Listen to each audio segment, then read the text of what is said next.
Halo semua, balik lagi ke channel YouTube gue. So di video kali ini gue bakal kayak ngobrol bareng lagi, yaitu kenapa alasan kita perlu berpikir kritis atau bersikap kritis. Sebenarnya gue pribadi gak sekritis itu karena gue tuh pernah atau bahkan berkali-kali ditipu sama orang. Gue juga pernah beberapa kali dimanfaatin sama orang. Nah, ini pentingnya kenapa kita perlu menjadi orang yang kritis, karena ketika kritis kita bakal meminimalisir dampak-dampak negatif di hidup kita. Yang pertama, bisa aja kita gak dimanfaatin lagi sama orang lain. Karena kenapa? Kalau misalnya kita bersikap kritis, kita bisa mikir nih, ini tuh sebenarnya baik buat kita apa enggak, dan akhirnya kita buat nggak jadi people pleaser. Itu penting banget. Kenapa? Karena ketika kita menjadi seorang people pleaser, kita bakalan terus-terusan dimanfaatin sama orang lain, karena kita terus mempunyai rasa yang nggak enak.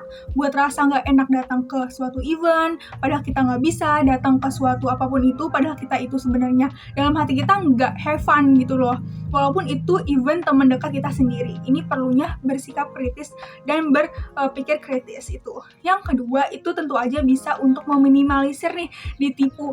Dengan kita bersikap kritis, misalnya buat kita lihat online shop aja nih, kita mungkin ngelihat testimoninya, oh ini kayaknya kurang meyakinkan nih dibanding all shop si A gitu. Dan finally-nya kita nggak semudah itu buat believe, atau nggak kita bisa tanyain nih. Misalnya waktu dulu ada kejadian kayak jual akun, terus habis itu aku chat pemilik akunnya, ternyata dia nggak jualan akun itu. Nah, itu contoh dari bersikap kritis. Itu kalau misalnya coba aku untuk gak tanyain akunnya, pasti aku udah beli dan langsung aja aku udah bisa aja ketipu dong. Nah, itu yang kedua gitu. Itu pentingnya buat kita bersikap kritis. Yang selanjutnya, kita bisa aja meminimalisir buat dampak negatif di suatu tempat. Misalnya kita udah kritis nih, kayaknya ini kurang cocok nih buat kita gitu loh. Kayaknya kita ngerasa kita itu prefer teman yang ini dibanding si B gitu. Itu nggak apa-apa gitu. Jangan pernah kamu ngerasa kalau misalnya kamu harus perlu menyenangkan semua orang.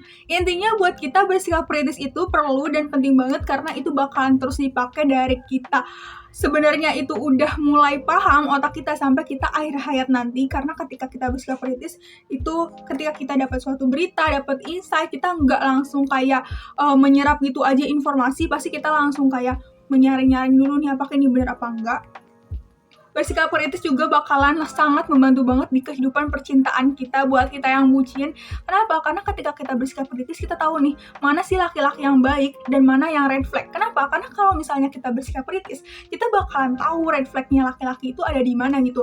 And finally, kita nggak segampang itu buat nerima orang yang jelas-jelas sebenarnya itu salah buat kita gitu. Tapi karena kita bisa bersikap kritis, kita bisa nolak dengan tegas gitu. Kalau misalnya kita nggak suka sama orangnya, kalau misalnya kita ternyata itu nggak baik orangnya, itu bisa langsung meminimalisir romance yang sangat red flag di diri kita. Itu pentingnya.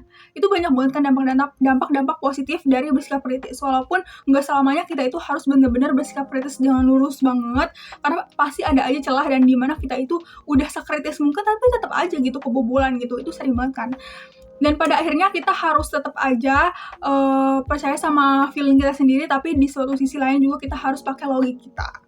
Ya, gitu aja sih penjelasan dari aku. Semoga bermanfaat. Dadah!